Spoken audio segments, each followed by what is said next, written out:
Bismillah ar-Rahman ar-Rahim. The name of Allah, the Beneficent, the Most Merciful.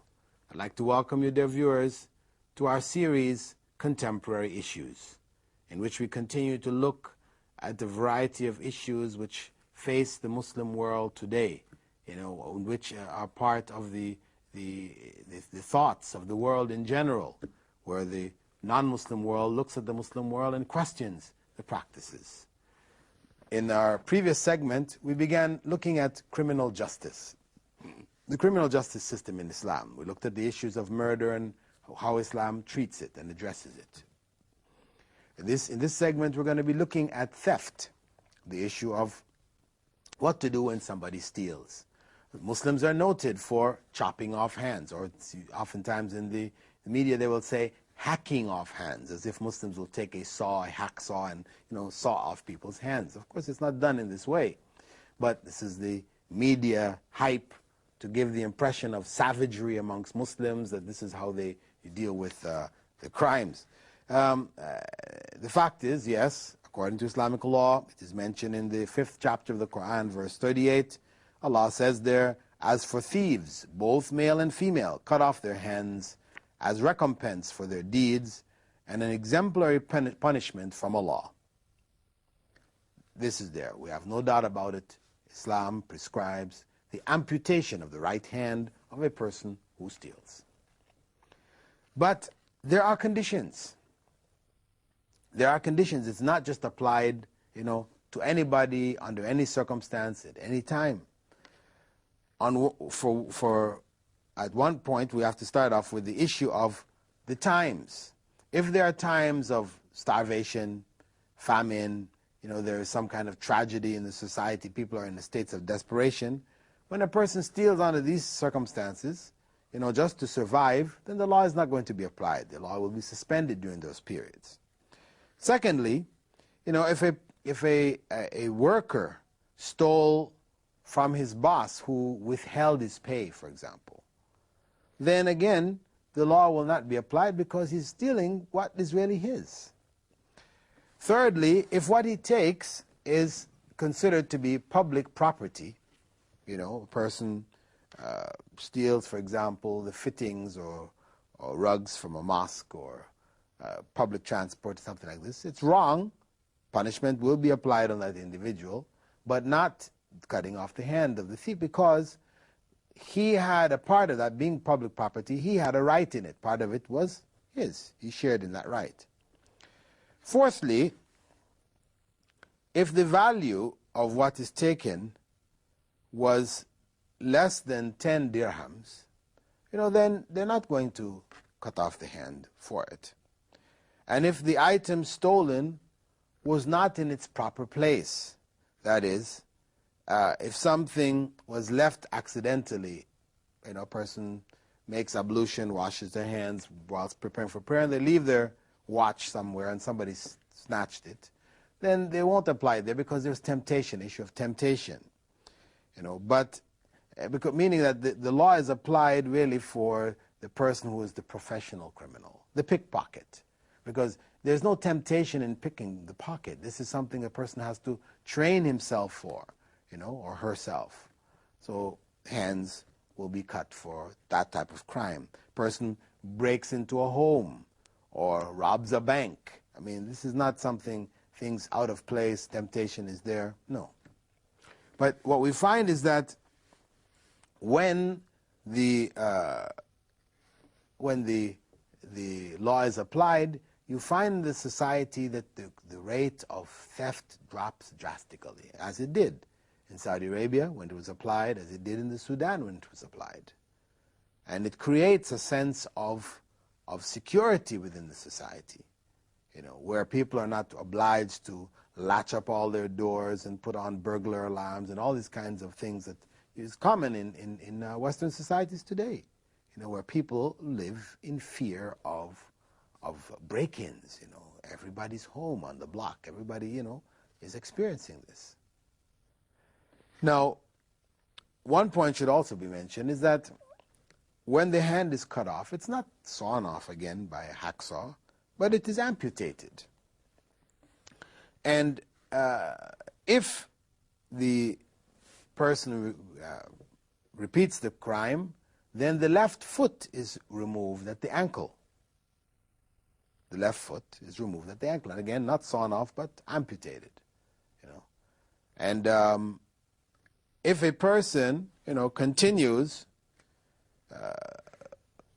crime even after all of that, then the law does permit his execution, because this is obviously a criminal who cannot be reformed. There's no chance to stop this individual. Only thing is to put him down like a wild animal who just, is a danger to the society and just no way of controlling it. So that individual his life is taken for the protection of the society and the security of the society as a whole. And as I said, the punishment, of course, it may seem very harsh, but it carries with it, as Islamic punishments carry with them, deterrent value. The idea of losing one's hand. It is something which will cause a person to think twice. You go to jail for a year or 6 months or whatever for stealing, people are willing to take the chance. But to lose your hand or lose your foot, these situations will cause a person to think more than once before committing such crimes. Now, another area of criminal punishment is that for adultery and fornication, where Islam prescribes for adultery stoning to death, for fornication 100 lashes. And one point to note is that the application of these laws, whether it is cutting off the hand of the thief, or whether it is executing the murderer, or stoning to death the fornicator, or 100 lashes for one who was not married, who was involved in illicit sexual relations, these are done publicly. The law prescribes that people from the believers should be present to observe it. Not for entertainment. The idea is not for entertainment of the public, but for them to see Allah's laws in application.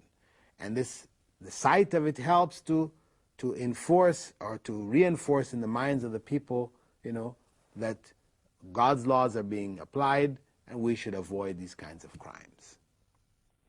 And Western law used to be applied that way also. It used to be applied publicly. The criminal was executed publicly. However, when it shifted to punishment done inside of a dungeon, inside of a prison, nobody sees it, it's only a statistic in the paper, so-and-so was executed for this crime, then it doesn't have that deterrent effect that it would if it were done publicly. Of course, it still has some, but the impact is not as great. And this is why this is a condition for the application of Islamic law, that it be done publicly. Now, when we come to the issues of fornication and adultery, and the West's attitude towards Islamic application of these laws, they look at this as being really outmoded. How to do this in these times? The reason for this is that there has been a change in moral standards in the West. Where the president himself of the country, presidents of these countries, may be known for adultery and fornication. The society accepts it. It elects them knowing these things. You go back 20 years ago, 30 years ago, it was inconceivable, that a president in these countries or prime ministers, could be elected or could become head of state knowing that they were involved in these kind of things. However, in our times, with the change in the morality of the society, this has become acceptable. It's become a norm. So naturally, in a society where adultery and fornication have become norms, they're accepted, nobody questions it, it causes the breakup of marriages and things like this. However, it's been decriminalized. It's no longer a crime because it's consenting adults. Consenting adults are involved in it, and this is the principle which governs the rightness and wrongness of sexual relations. As long as as they say, it's between consenting adults, then really the society has no business to punish them or to be involved.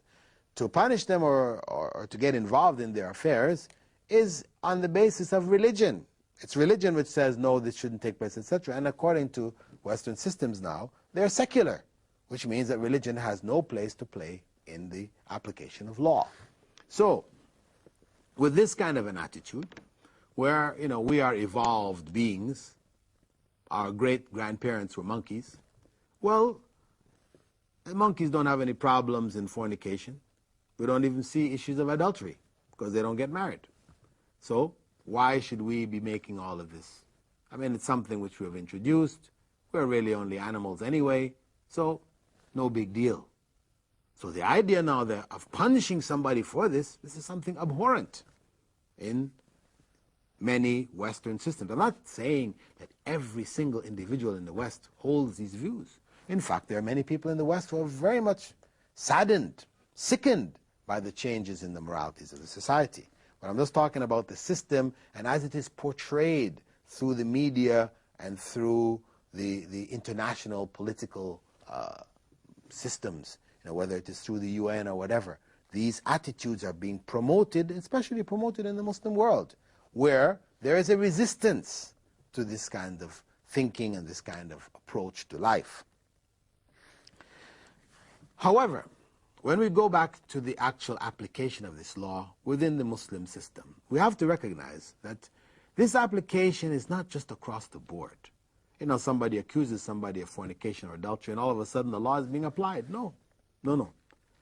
Islamic law requires that there be 4 witnesses for the application of this law, whether it's lashing because it's fornication, people who are not married, or it's stoning to death in the case of adultery where people are having illicit sex who are married. These laws are not applied unless there are 4 witnesses, 4 people who have seen them in the act, and 4 reliable witnesses, not just anybody you pull out of the woodwork, you can pay them some money, and but people who are known to be just and righteous people in the society. They're not known to be corrupt and these type of things. So without those 4 witnesses, the law cannot be applied, and because of that, the number of cases of people stoned to death and lashed for adultery, very few. Over the last 1,400 years of application of Islamic law, from the time of the Prophet, may God's peace and blessing be upon him, until today, very, very few cases. They can be counted, within the 10s and the 20s. Why? Because the evidence for it is very difficult to establish. Now, what is the evidence? The evidence has to be a confession. People confess. They're caught and they confess. Or a woman gives birth to a baby. She becomes pregnant. Her husband is away. He's out of the country. He's been out of the country for the last 9 months, and she's delivering a baby. These are the signs. So where there's clear evidence, then the law will be applied. But accusation is not sufficient. The woman, for example, who, she is caught, she's pregnant, she points the finger and says, he did it. They're not going to, they'll question him, did you do it? If he said no, they cannot apply the law. Why? Because she could be pointing at somebody she doesn't like. Maybe it's not that person at all.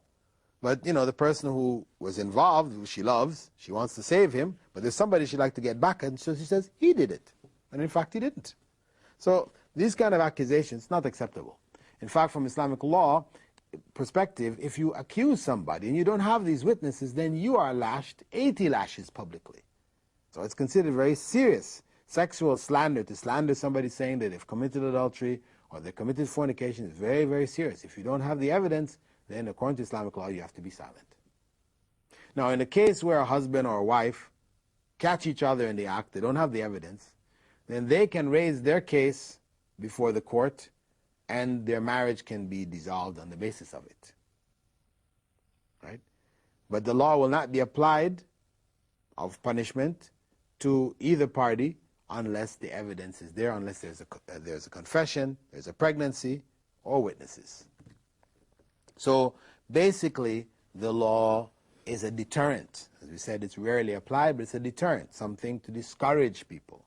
And as a result of that, you find that the rate is quite low in Muslim countries in general. I mean, when we go back and we look at public displays of affection, which have become a norm in Western societies, where people hold hands, they kiss and hug each other publicly in the society, and I mean, you go to a park, etc. in the West, I mean, you don't know what you could find happening there. You go there with your family, sometimes it's very embarrassing, because this has become a norm. People don't feel anything wrong with it, shaking the hands of your guests, female guests, his man comes with his wife, shaking her hand, even kissing the wife of somebody else. I mean, it's considered part of normal social, etiquette in the West. Whereas from an Islamic perspective, this is discouraged. It's discouraged, strongly discouraged. Why? Because these kinds of interactions can lead to corruption, and we have people, especially people getting together, in states where they're involving using alcohol, things like this. It's very easy for the limits to be broken. There's a case a few months back, of a couple, a man and a woman. They met each other. They're flying from New York to London. They didn't know each other. They happened to be sitting next to each other in business class. They have a few drinks. Next thing you know, they're involved in these activities, cover themselves with a blanket. People around them are saying, stop, stop. The stewardesses are coming, stop, stop, don't do this. So they went on through it. Of course, when they arrived, they were arrested. But something like this, public, sexual intercourse in public, in front of people like this, I mean, this happens. I mean, this, because of this relaxation, this moral decadence which has spread, where these kind of practices, though maybe objected to in this instance, but people are going to movies and watching this.